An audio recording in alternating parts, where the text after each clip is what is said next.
فعله من قبل ولم يك شيئا فوربك لنحشرنهم والشياطين ثم لنحضرنهم حول جهنم جثيا ثم لننزعن من كل شيعة أيهم أشد على الرحمن عتيا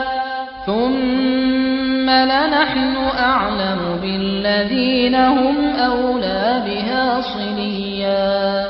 وإن منكم إلا واردها كان على ربك حتما مقضيا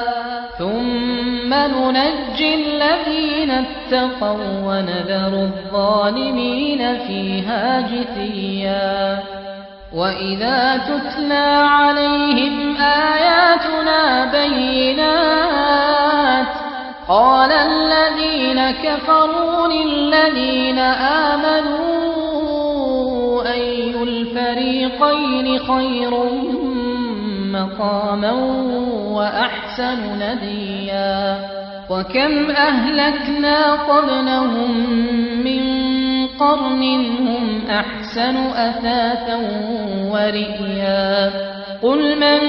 كان في الضلالة فليمدد له الرحمن مدا حتى إذا رأوا ما يوعدون إما العذاب وإما الساعة فسيعلمون من هو شر مكانا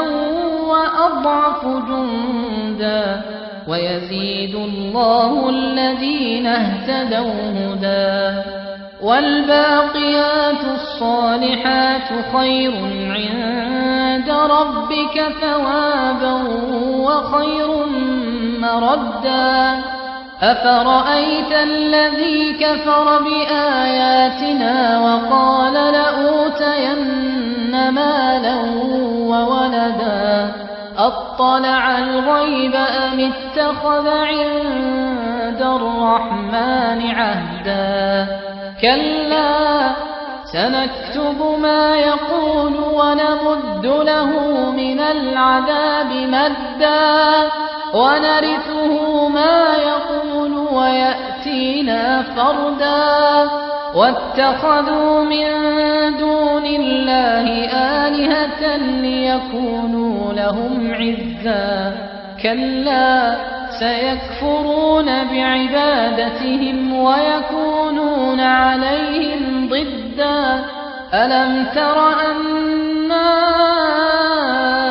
أرسلنا الشياطين على الكافرين تغزهم أزا فلا تعجل عليهم إنما نعد لهم عدا يوم نحشر المتقين إلى الرحمن وفدا ونسوق المجرمين إلى جهنم وردا لا يملكون الشفاعة إلا من اتخذ عند الرحمن عهدا وقالوا اتخذ الرحمن ولدا لقد جئتم شيئا إدا تكاد السماوات يتفطرن منه وتنشق الأرض وتخر الجبال هدا أن دعوا للرحمن ولدا وما ينبغي للرحمن أن يتخذ ولدا إن كل من في السماوات والأرض إلا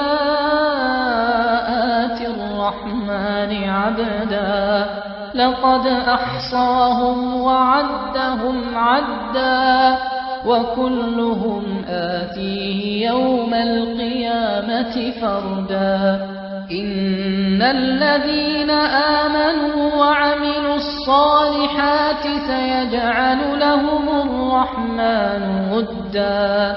فإنما يسرناه بلسانك لتبشر به المتقين وتنذر به قوما لدا.